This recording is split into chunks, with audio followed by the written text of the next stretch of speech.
Assalamualaikum warahmatullahi wabarakatuh.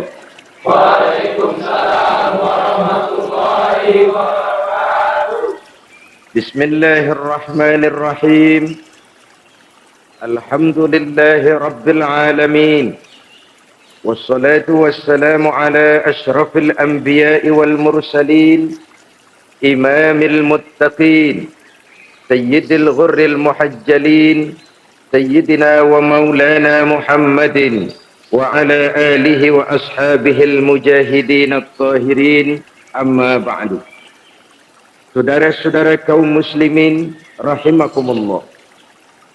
Dalam kehidupan ini, pada satu sisi memang kita harus melaksanakan berbagai kegiatan amal ibadah. Tetapi pada sisi lain, kita juga harus menjaga jangan sampai amal ibadah yang sudah kita kerjakan itu dihancurkan oleh sikap kita sendiri. Bahwa kita sudah sholat, alhamdulillah. Bahwa kita sudah zakat dan memberikan sedekah, syukur. Bahwa kita sudah melaksanakan ibadah haji, thayyib. Apakah dengan demikian amal kita sudah menjadi banyak? Nanti dulu. Jangan berbangga hati dan puas diri. Pada kesempatan yang berbahagia ini, saya ingin menyampaikan satu hadis yang diriwayatkan oleh Imam Ad-Dailami, di mana Rasulullah sallallahu alaihi wasallam pernah bersabda, "Sittatu asya'in tuhbitul a'mal."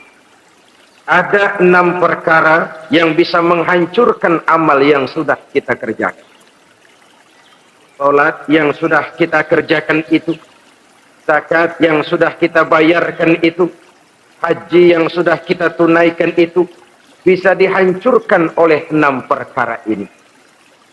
Nanti di akhirat, pada saat setiap orang menunggu pahala dari ganjaran amal yang ia kerjakan di dunia ini, kita menanti dan menanti, ya Rabb, mana amal kebaikan saya?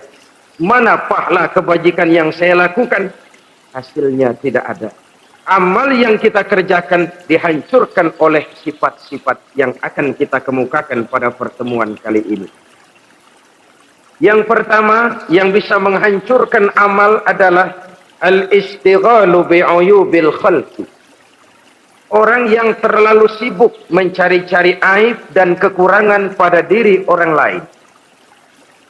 Habis waktunya hanya untuk mengorek-ngorek celah orang, sementara ia lupa pada aib dan celak dirinya sendiri. Sifat seperti ini menghancurkan amal yang sudah kita kerjakan. Sedangkan baginda Nabi mengajarkan, tuba liman syaghalahu aibuhu an uyubin nas.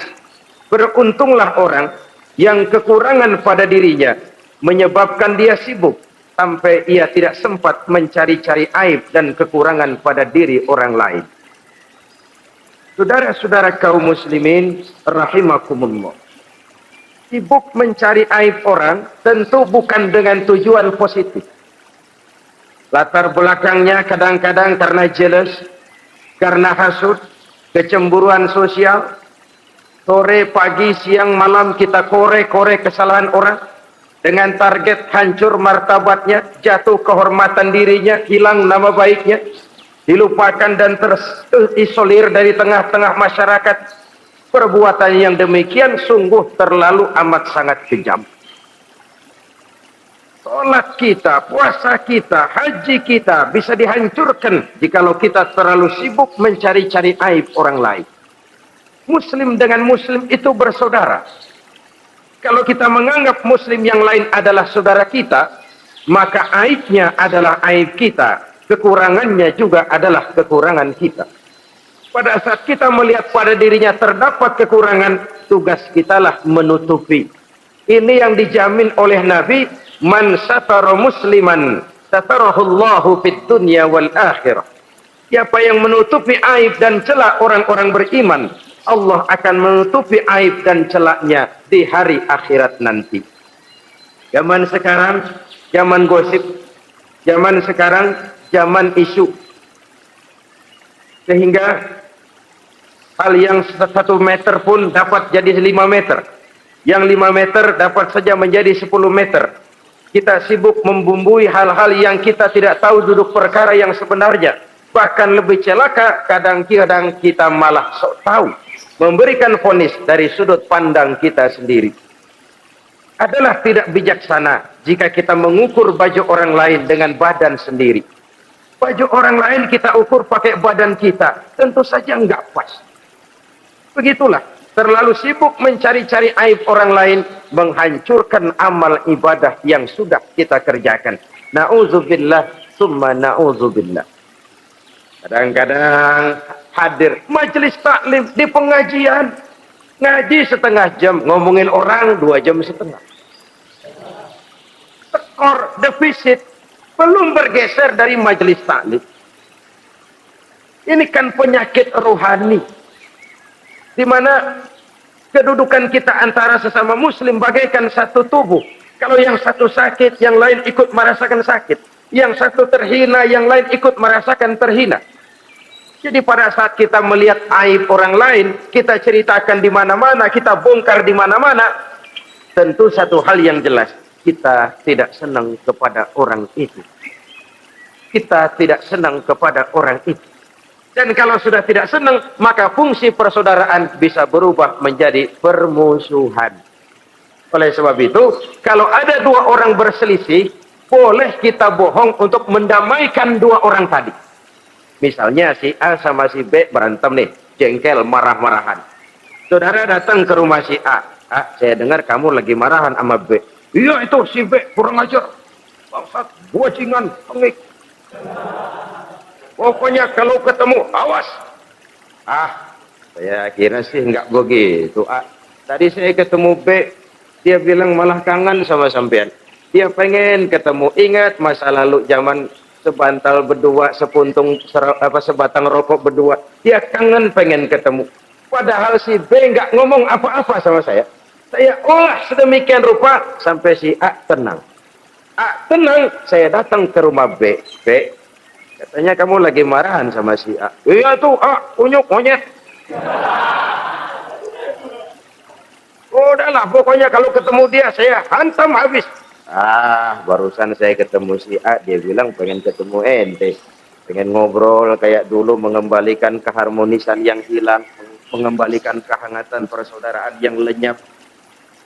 Si A tenang, si B adem. Kenapa? Karena bohong saya. Kesana saya ademin, kesini saya ademin. Jenis bohong seperti ini berpahala. Kenapa? Tujuannya mendamaikan orang yang sedang berselisih. Tapi kan orang bermental seperti ini jarang. Yang banyak kan tukang kompor sekarang. Kalau angetin sini, angetin murub deh. Datang sama A, lu marahan sama B. Iya, gue kesel banget sama B. Emang? Wow. Diemang-emangin. Oh, udah dah, pokoknya gue mah kalau jadi elu takut sama si B, gue buka celana, gue pakai rok deh. Si A panas. A panas, datang ke rumah B. Komporin lagi, dua-duanya panas, koslet, terjadi perkelahian, biang iblisnya tukang kompornya. Sampai untuk mendamaikan 2 orang yang berselisih, diizinkan berdusta. Kenapa? Prinsip Islam itu islah, mencari jalan damai, bukan mengeruhkan suasana. Inilah realitas di tengah-tengah masyarakat. Enakan ngomporin daripada nyiramin. Enakan manasin daripada mendamaikan 2 orang yang sedang berselisih. Apalagi kalau kita punya kepentingan, main nimbrung aja kayak toge. Kagak ngerti urusan, nyampur aja nyampur. Toge kan begitu, toge. Ada laksa, nimbrung, ada gado-gado ngikut, ada kredok masuk. Kagak ngerti juntrungan masalah, main nyampur aja nyampur. Ini kan tidak objektif namanya. Nah, mental seperti ini, wah, sholatnya khusyuk, zakat bayar, sedekah iya, tapi kalau suka cari-cari aib orang, jembreng kesalahan orang di mana-mana, sholatnya, puasanya, hajinya bisa dihancurkan oleh mental yang seperti ini. Jangan bangga-bangga, sholat saya sudah banyak, puasa saya hebat, mantap, haji saya tiap tahun mondar-mandir ke Mekah. Tapi kalau mental seperti ini masih ada, waspadalah. Amal yang kita kerjakan bisa hancur oleh mental, sikap mental kita sendiri. Ini yang pertama. Yang bisa menghancurkan amal terlalu sibuk mencari-cari aib orang lain. Satu. Yang kedua, saudara-saudara, wa qaswatul qalbi. Orang yang hatinya keras, tidak mempan diberikan nasihat. Baik nasihat yang datang dari luar dirinya ataupun nasihat yang datang dari dalam dirinya. Hatinya keras. Dikasih muka tembok, kulit badak, kuping kebo. Makhluk apa namanya itu? Wallahu a'lam. Rai gedek. Pantas ya kalau kita lihat sejarah, Islam itu turun di semenanjung Arabia sebagai tes. Masyarakat Arab 14 abad yang lalu dikenal keras, kasar, brutal, primitif dari berbagai aspek kehidupan. Standar kalau di tengah masyarakat yang begitu keras Islam berhasil, masyarakat lain lebih mudah masuk. Rasulullah diutus di Cianjur lalu dakwahnya sukses, saya nggak kagum. Paling-paling datang Nabi ke Cianjur disambut dengan ramah. Enggak, Rasul. Ayo nama kumaha Rasul wae, ayo nama saja. Pasti aman, damai, tidak ada cerita perang. Tapi Masya Allah, turun di tengah satu struktur sosial yang keras, kasar, primitif. Menghadapi orang yang hatinya keras seperti ini, apa prinsip kebijaksanaan yang dilaksanakan oleh Rasul dalam menerapkan syariat Islam? Pertama, at-tadrij fit tasyri'. Dalam melaksanakan syariat, prosesnya melalui tahapan. Contoh, jahiliyah dulu itu paling senang sama mabuk. Geng. Binteler. Oh, jahiliyah itu kalau sudah mabuk nggak cuman minum, mandi pakai arak. Mandi pakai arak. Menghadapi masyarakat yang seperti ini, apa strategi syariat Islam? Mula-mula ayat yang turun, yas'alunaka 'anil khamri wal maisir qul fihima ismun kabirun wa manafi'un linnas. Mereka bertanya kepadamu wahai Muhammad tentang arak. Katakan, arak itu ada manfaatnya tapi juga ada bahayanya. Bahayanya lebih besar daripada manfaatnya. Tidak diharamkan dulu, tidak. Cuman dikasih sen.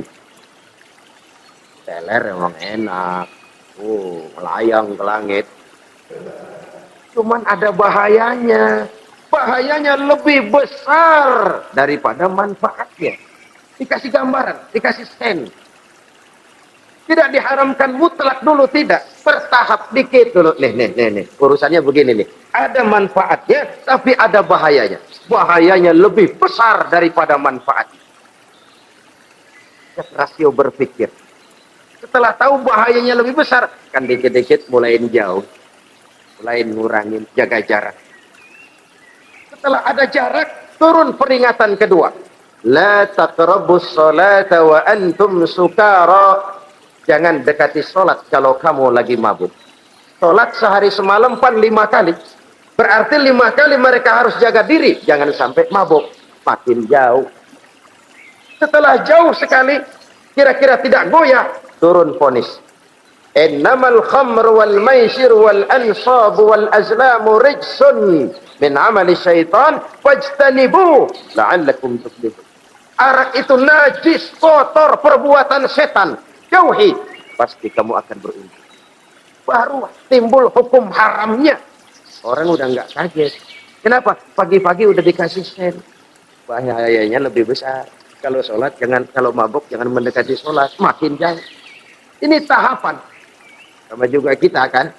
Begitu jebrol lahirnya cuman susu. Gedean dikit, kang ambon. Gedean dikit, pisang ulek. Gedean dikit, nasi. Udah gede bener, jengkol jijelin.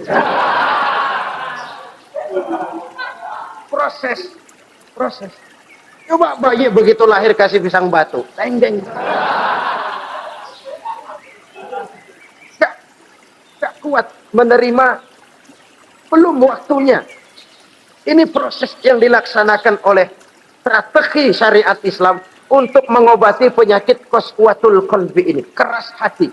Syariatnya bertahap, tidak drastis. Tidak kalau sudah begitu ya mesti begitu, tidak. Konsep kedua, taklilut takalif, menyedikitkan beban. Coba kita lihat, seluruh konsep agama, kalau kemampuan melaksanakan perintah berkurang, tracing perintahnya ikut turun.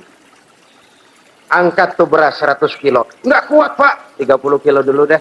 Ntar balik lagi, lama-lama juga habis. Ini konsep untuk mengobati qaswatul qalbi, bertahap. Semua perintah agama itu begitu. La yukallifullahu nafsan illa wus'aha. Allah tidak memberikan beban kecuali sesuai dengan kemampuan yang dimiliki oleh seseorang. Kalau kemampuan melaksanakan perintah berkurang, stres perintahnya juga ikut menurun. Sholat wajib diri. Kalau mampu. Gak bisa pak sholat berdiri. Sholat dengan berbaring. Kalau mampu. Berbaring gak bisa pak. Pinggang kurap. Sholat pakai isyarat. Kalau mampu pakai isyarat tidak bisa. Dalam hati setiap kemampuan melaksanakan perintah berkurang, stres perintahnya juga menurun. Taklilut takalif ini juga salah satu strategi mengantisipasi kerasnya hati. Nah. Konsep yang ketiga dari syariat, al-musawat bainan nas fi takalifil ahkam. Persamaan terhadap manusia di dalam berhadapan dengan hukum Allah. Kadang orang yang hatinya keras itu, logikanya jalan, ngukur suasana. Gimana sih lo menggerib kagak mau ke masjid? No, yang Pak Haji masih di perapatan. Yang Pak Haji dia sebut. Itu kan cenderung orang begitu. Kalau dia nyolong ayam, dia tunjuk orang yang nyolong kambing. Ini apologi namanya. Kenapa lo nyolong ayam? No, yang maling kambing urusin, gedean. Apologi. Lah kapan mau beres kalau begitu? Tidak introspeksi, tidak self correction. Itu apologi. Untuk menutupi kelemahan diri, menunjuk kesalahan orang lain yang lebih besar. Itu kan nggak jantan namanya. Apologi. Tidak ada sifat untuk memperbaiki diri sendiri. Karena kecenderungan ini ada, Islam menutupi itu. Dengan apa? Semua manusia sama dalam berhadapan dengan hukum Allah. Tidak ada iri hati dalam hukum Islam ini. Salat wajib. Wajib. Bagi siapa? Yang sudah balik dan mampu. Terhadap semua strata. Jenderal wajib, kopral wajib. Apalagi hansip. Tidak ada fasilitas. Wah kamu jenderal nggak apa-apa dah sembahyang setahun 2 kali, Idul Fitri aja Maidul Adha. Enggak tuh. Semua manusia sama dalam berhadapan dengan hukum Allah. Itu yang Nabi ingatkan. Orang-orang sebelum kamu dahulu hancur, umat-umat sebelum ini rusak binasa. Kenapa? Karena mereka kalau orang kecil berbuat salah, hukum cepat-cepat ditegakkan. Tapi kalau yang besar berbuat salah, mereka diam pura-pura tidak tahu. Jadi apa ini? Yang namanya mafia peradilan bukan cuma zaman ayeuna. Sejak zaman sebelum Islam Nabi sudah mengingatkan. Mereka dahulu hancur. Kenapa? Kalau orang kecil berbuat salah, hukum buru-buru ditegakkan. Ramai-ramai dikeroyokin. Giliran yang gede berbuat salah, diam pura-pura enggak. Hukum pakai pandang bulu. Saudara-saudara kaum muslimin rahimakumullah. Oleh karena itu orang yang keras hati itu bisa merusak amalnya sendiri. Nggak mempan nasihat, rai gedek, muka-muka cuek. Baik nasihat yang dari luar maupun nasihat yang dari dalam nggak mempan. Dan dalam hidup ini ada nasihat dari luar, dari orang lain, bisa dari fenomena kehidupan. Ini juga nasihat. Oh dia itu kaya tapi pelit. Hatinya begitu ya. Katanya menteleng. Itu kan nasihat. Itu kan nasihat. Oh, dia waktu berpuasa tapi zolim, matinya begitu.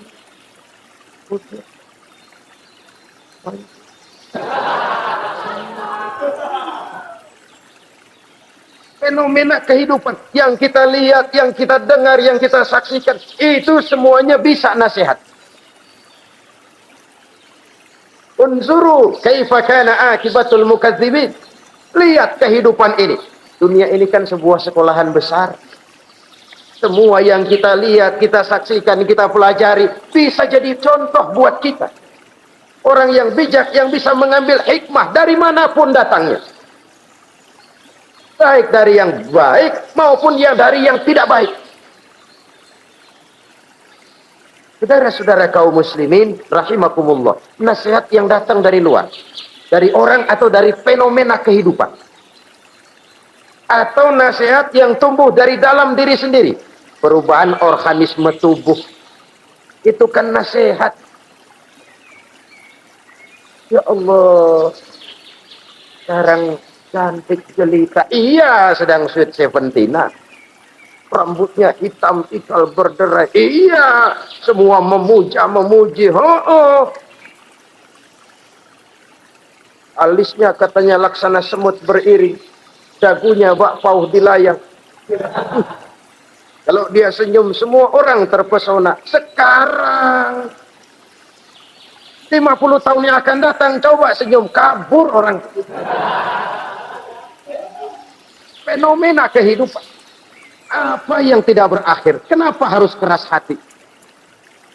Kita kata kita berkuasa, berapa hari kita punya jabatan? Kita kata kita kaya, berapa banyak harta kita? Kita kata kita alim, kita tahu. Apa yang kita tahu dari semesta jagat raya ini? Lalu apa yang tidak berakhir? Korun yang katanya kaya, mati itu.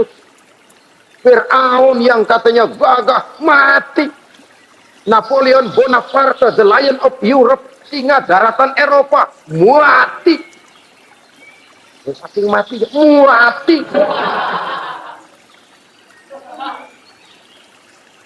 Kenapa harus keras hati? Kenapa tidak melihat perubahan fenomena alam sekitar ini? Apa yang tidak berakhir? Apa yang tidak selesai? Lalu apa yang mau kita sombongkan? Kenapa kita harus keras hati? Tidak pantas dalam hadis kursi Allah menyatakan al-kibriya'u libasi. Sombong itu pakaianku. Manusia enggak pantas pakai pakaianku, kegedean. Pakaian Allah mau dipakai. Kalau Allah sombong, udah pantas aja udah. Kenapa? Kagak ada Tuhan lain selain dia. Udah pantas dia nyombong. Kita nyombong apaan? Oleh sebab itu, beruntung orang kalau diberikan hati yang lembut, mudah menerima kebenaran, peka terhadap kesulitan orang lain, ringan tangan memberikan pertolongan buat mereka yang memang memerlukan. Dan tidak semua orang dikasih begitu. Tidak semua orang. Lain ya, Umar bin Khattab sikapnya keras, tapi hatinya gampang menerima kebenaran. Nah, lain orang kayak begini. Keras sikap boleh keras, tapi hati mudah menerima kebenaran. Wah, kalau Umar kerasnya kan luar biasa. Tapi hatinya kok gampang menerima kebenaran. Ini hidayah. Coba lihat waktu berita Rasulullah meninggal dunia. Sampaikan oleh para sahabat, Umar jengkel. Cabut pedang. Siapa bilang Muhammad mati, saya tabas batang lehernya. Dia nggak siap menghadapi kenyataan. Emosinya yang jalan, bukan rasionya. Keras. Bilang deh, Muhammad meninggal. Saya tabas batang lehernya. Untung ada Sayyidina Abu Bakar. Beliau tidak bicara langsung, cuma pidato. Ayyuhan nas, man kana ya'budu Muhammadan fa inna Muhammadan qad mata. Wa man kana ya'budu Allah fa inna Allah hayyun la yamut. Hai manusia, siapa yang menyembah Muhammad, Muhammad sudah meninggal. Tapi siapa yang menyembah Allah, Allah maha hidup dan tidak akan pernah mati buat selama-lamanya. Sayyidina Umar tersentak. Subhanallah. Salah. Bagaimanapun Muhammad hanya seorang manusia.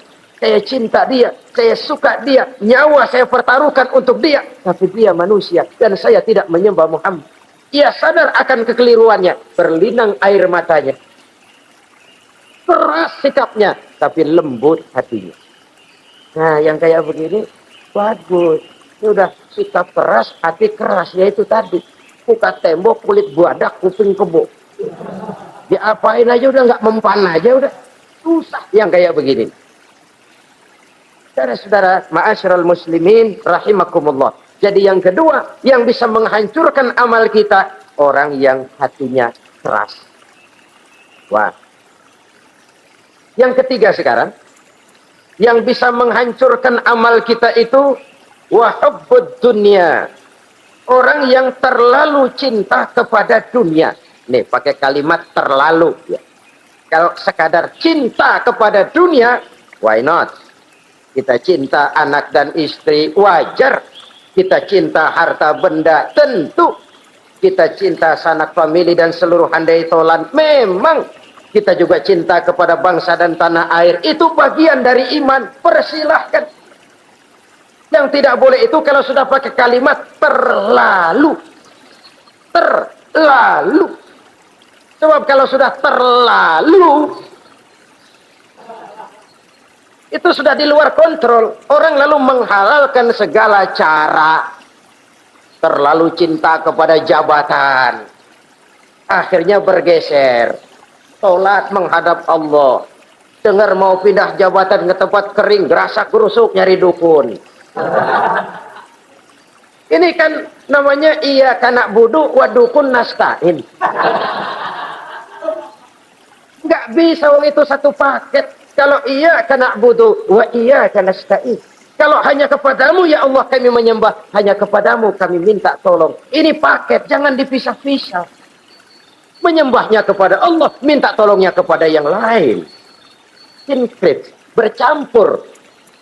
Iya, kalau es campur enak. Tapi kalau agama dicampur dengan yang lain, nggak enak rasanya. Sama juga begini, ada gelas ya. Kalau sepenuhnya diisi bensin, itu ketahuan, bisa diminum motor. Kalau sepenuhnya diisi air putih, jelas bisa diminum orang. Tapi begitu separuh diisi bensin, separuh diisi air putih, kacau dah. Motor minum, mogok. Orang minum, mabok. Dijual juga nggak laku. Kenapa? Sinkret. Maka Allah pesan, wala talbisul haqqa bil batil. Jangan kau campur aduk yang hak dengan yang batil. Saudara-saudara kaum muslimin rahimakumullah. Begitulah terlalu cinta kepada dunia sering menyebabkan orang out of control. Bergeser dari garis yang telah ditentukan oleh Allah. Apalagi di zaman sekarang ini. Persaingan hidup makin tajam. Tensi ekonomi semakin tinggi. Gaya hidup semakin konsumtif. Sementara lapangan kerja semakin sulit. Orang kadang kehilangan harga diri untuk mencapai sesuatu yang bernama dunia, lalu menghalalkan segala cara. Sebab itu jangan korbankan keabadian akhirat dengan kesenangan dunia yang cuma sebentar itu. Jangan sia-siakan keabadian akhirat dengan kesenangan dunia yang kadang fata morgana ini. Cintailah dunia, tapi sekadarnya saja. Sebagai ladang untuk menanam bagi kepentingan di akhirat nanti. Terlalu cinta kepada dunia bisa menghancurkan amal yang sudah kita kerjakan. Ini yang ketiga. Yang keempat, wa qillatul haya. Orang yang sedikit rasa malunya. Rasa malu merupakan bagian daripada nilai-nilai keimanan. Apabila rasa malu berkurang, artinya nilai iman juga ikut menurun. Kita melihat sekarang ini banyak orang pakai pepatah Arab dalam hidup ini. Qul ala zamzam fatu'raf, kata orang Arab. Kalau kepengen terkenal, kencingi sumur Zamzam. Itu bakal ngetop ke seluruh dunia. Sumur Zamzam dikencingin. Itu akan terkenal ke seluruh dunia. Terkenal apanya? Terkenal gilanya.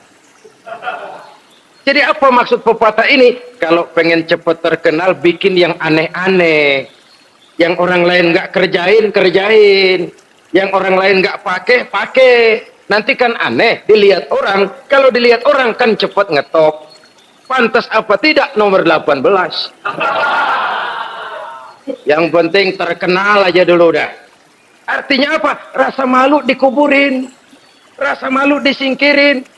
Kalau sudah sedikit rasa malu, tidak terhalang melakukan perbuatan-perbuatan yang negatif.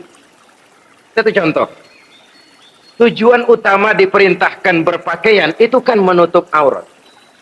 Tapi Rasul pernah mengatakan, satu saat nanti akan muncul perempuan, nisaun, kasiyat, ariyat, ma'ilat, mumilat, ru'usuhunna ka'asnimatil bukhtil ma'ilat. Welcome, ladies and gentlemen.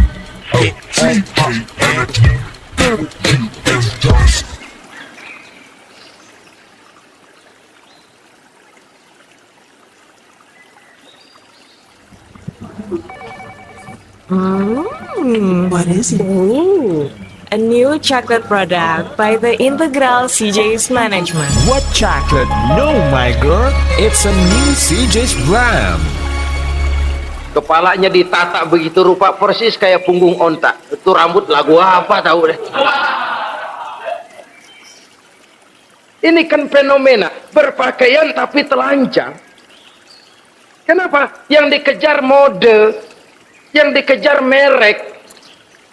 Kiblatnya Paris, London, Roma. Imamnya siapa? Pierre Cardin, Christian Dior, Escada, Etienne Egner. Merek yang dikejar, mode yang dikejar, aurat pontang-panting. Ditambah oleh tayangan-tayangan berbagai iklan yang merangsang anak-anak kita untuk hidup konsumtif. Iyo. Cocok iya jang urang yo. Terangsang dia untuk konsumtif. Dihadapkan kepada kenyataan. Suasana ekonomi nggak menunjang. Orang tua lemah ekonominya. Dia lihat sekelilingnya, ternyata yang lain juga begitu. Banyak teman senasib, kumpul. Disingkirkan rasa malu. Akhirnya tukang bajai ditodong. Qillatul haya, sedikit rasa malu. Kalau sedikit rasa malu, dia tidak terhalang lagi melakukan perbuatan-perbuatan yang negatif. Dan itu berarti menghancurkan amal-amal yang lain. Sebab itu budaya malu ini sangat penting. Coba kalau dia hinggap di hati seorang pejabat. Pejabat yang punya rasa malu, Masya Allah, membawa manfaat yang besar buat rakyatnya.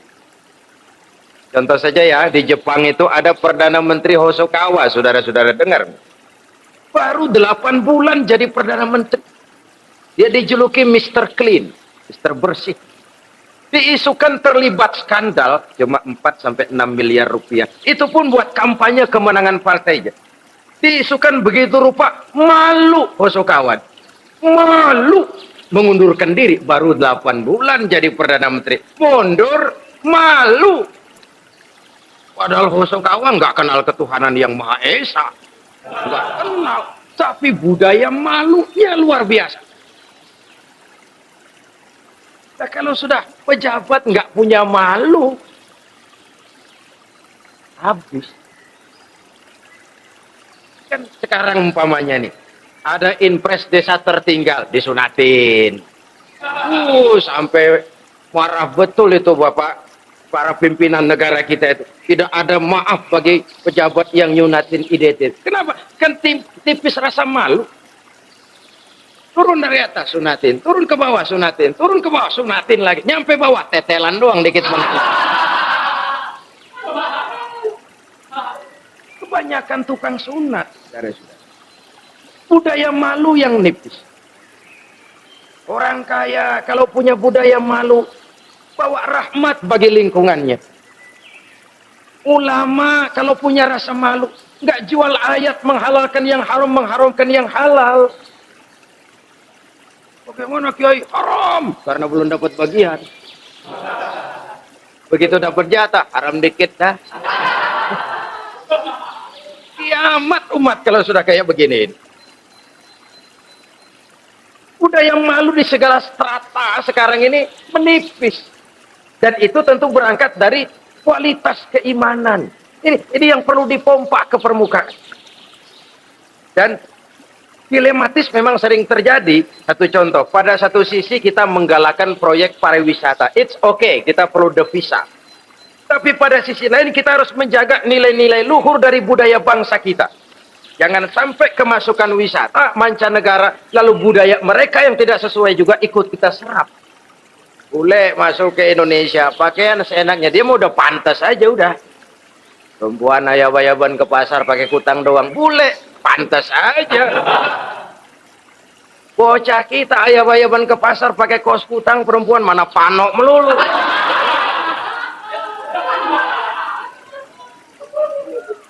Menipisnya budaya malu. Ada standar bahwa mode. Hal kedua, merek apalagi. Yang pertama itu menutup auratnya dari sisi berpakaian.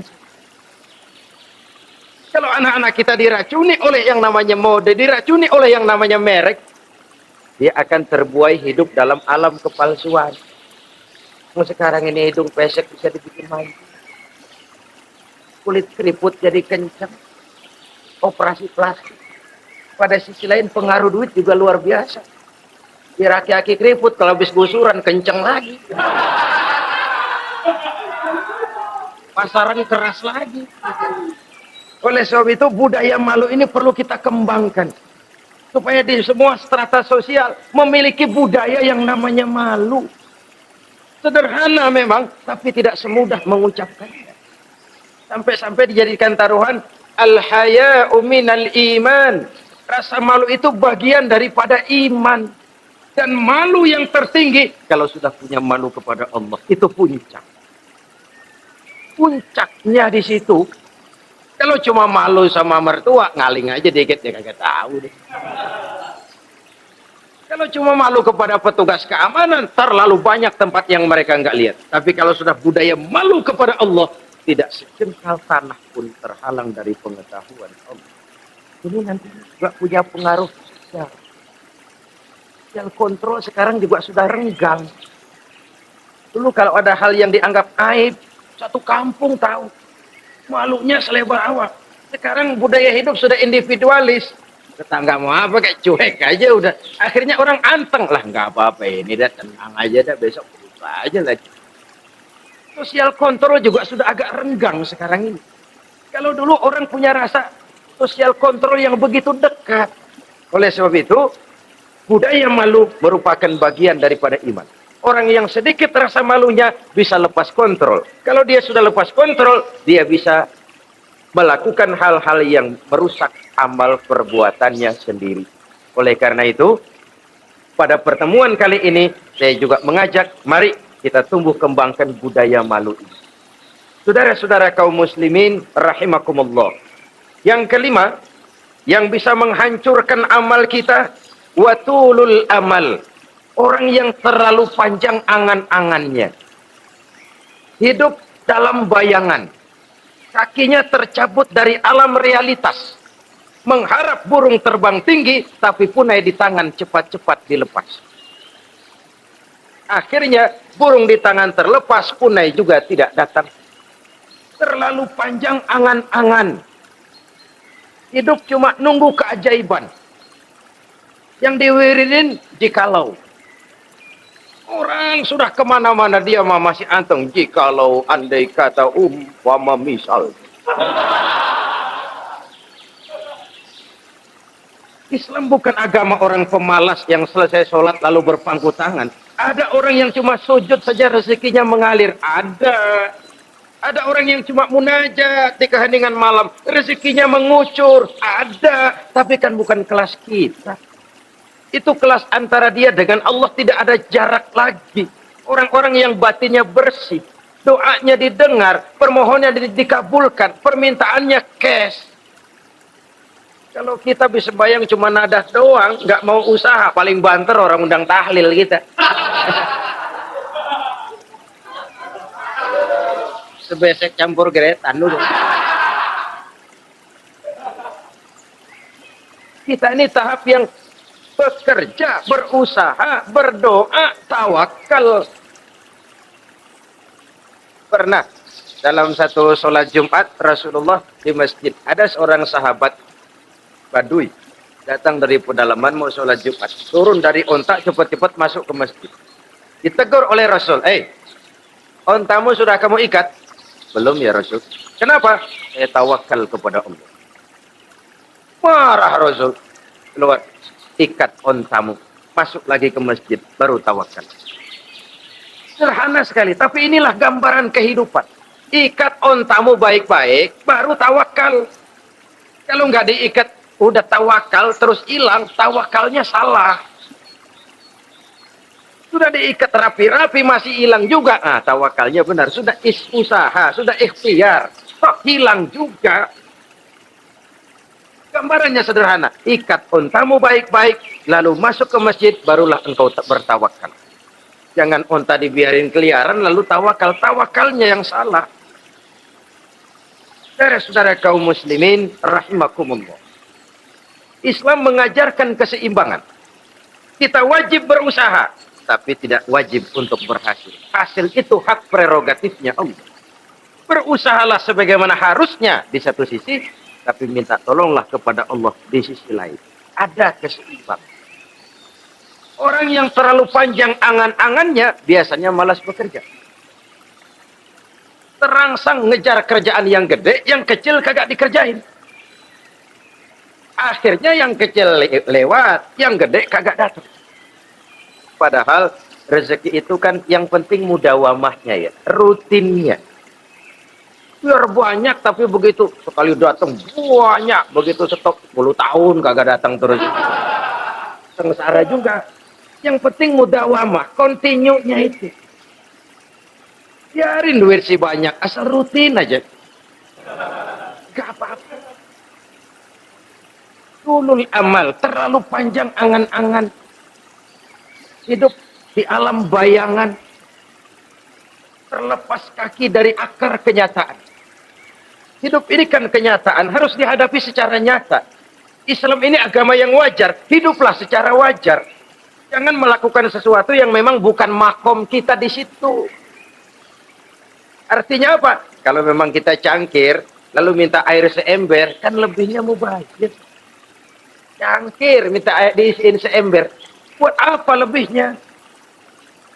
Bukan makom kita. Jangan tercabut dari akar kenyataan. Siapa sih kita ini? Jangan ibadah baru ala kadarnya, sikap udah kayak wali. Iyalah kalau wali cuma sujud, permohonannya makbul. Kenapa? Dia dengan Allah itu nggak ada jarak. Kita, lapisan dosa kita yang bikin jarak. Makanya sering dijelaskan ya. Kalau ada hadis, siapa yang baca Bismillahirrahmanirrahim, dia lewat di atas air, beku itu air, dia bisa jalan di atas air. Bismillah saja bisa jalan di air. Tapi kan soalnya kemudian, Bismillahnya orang yang bagaimana?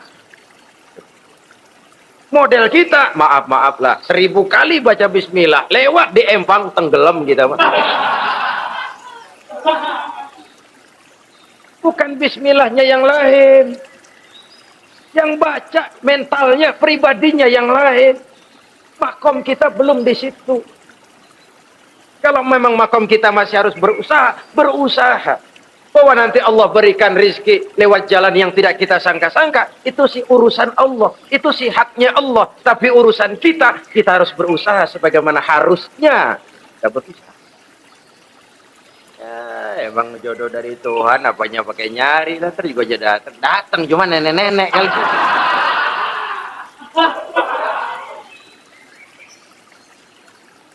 Bekerja, berusaha, jangan terlalu panjang angan-angan. Hiduplah secara nyata, apa adanya, yang wajar-wajar saja. Tinggal di gubuk reot, hidup pakai gaya jet set. Ngagul dah. Sama merek mobil kenal banget, mobil orang-orang. Udah bukan main kalau ngomong deh. Di atas awan hidupnya. Di atas awan. Ngomong gak ada yang kecil. Gak pakai juta udah. Miliar. Triliun. Rokok tetap aja ngombe. Silahkan mengharap burung terbang tinggi. Tapi punai di tangan jangan dilepas. Realitas apa? Idealisme boleh terbang setinggi langit, tapi kaki tetap berpijak di alam realitas. Ayo kita ngambil contoh dari Rasulullah Shallallahu Alaihi Wasallam. Rasulullah itu kan dikasih fasilitas, tapi nggak ngandelin. Buktinya apa? Nabi hijrah ke Madinah. Itu kan manusia. Posisi kita terjepit. Ayo hijrah, hijrah, berangkat. Nggak ngandelin Tuhan. Pojok ini dikepung, kirim dah apaan kayak biar pada mampus nih orang ini. Enggak tuh. Enggak. Walaupun beliau punya mukjizat, tapi enggak ngandeli. Kenapa kita enggak lihat itu? Perang Uhud kalah. Berlumur darah dari kakinya yang mulia itu. Kalau ngandelin mukjizat, apa pantas Nabi kakinya sampai berdarah? Apa pantas sampai kalah? Kenapa enggak rekes, tim salabim, hancur musuh? Tidak, beliau tidak tercabut dari akar kenyataan. Beliau manusia, hidup dan berjuang secara manusiawi. Perkara Allah mau kirimkan mukjizat, itu haknya Allah. Waktu di Taif, saudara masih ingat. Dilontari dengan batu, menghindar ke kebun anggur. Turun malaikat Jibril, Muhammad, innallaha amaroni an uti'ak. Allah perintahkan saya datang menemuimu di sini untuk mendengar komandomu. Sekarang apa mau kamu? Kalau mau kau orang Taif yang melontari kau dengan batu hancur, saat ini saya angkat Jabal Uhud. Saya timpakan mereka biar mati semua. Bagaimana? Dalam keadaan terpojok, dilemparin batu, dikeroyokin, menghindar ke kebun anggur. Turun Jibril nawarin bantuan. Apa jawab Nabi? Jangan Jibril. Jangan. Saya diutus bukan buat ngancurin orang. Saya ini rahmat bagi Allah. Tapi kamu disambitin. Biarin. Saya berjuang jangka panjang, Jibril. Kalau sekarang mereka ingkar, barangkali nanti anak-anaknya mau beriman. Kalau anaknya kafir lagi Muhammad, cucunya. Oh, susah Muhammad, susah. Kenapa? Bagaimana bapak, begitu anak. Lalu mau kamu apa? Saya mendoakan mereka. Allahumma hdi qaumi fa innahum la ya'lamun. Ya Allah, berikan hidayah kepada mereka yang nyambitin saya. Karena mereka enggak. Disambitin berdarah, yang nyambitin didoakan. Pada satu sisi ini menunjukkan tingginya akhlak Nabi. Pada sisi lain ini menunjukkan Nabi juga mengatur strategi secara manusia. Tidak simsalabim. Tidak tercabut dari akar kenyataan. Padahal kita kalau lagi kepepet, ada yang nolongin, kan demen banget. Sekali mah kalau kita yang jadi nabi tuh, disambitin orang, turun Jibril, bagaimana hancurin? Sikat Jibril dah. Habisin aja, habisin. Hijrah ini usaha ikhtiar manusiawi. Perang kalah manusiawi. Putra tercinta wafat, berlinang air mata, manusiawi. Sakit manusiawi, padahal punya mukjizat, tapi nggak ngandelin. Semua nabi juga gitu. Nabi Musa dikasih tongkat, tapi berapa kali tuh tongkat dipakai? Waktu ngelawan tukang sihir, waktu nyebrang di Lautan Merah, itu aja. Selebihnya Nabi Musa berjuang secara manusia, berusaha. Gak mentang-mentang punya mukjizat tongkat, tiap dapat kesulitan, awas tongkat.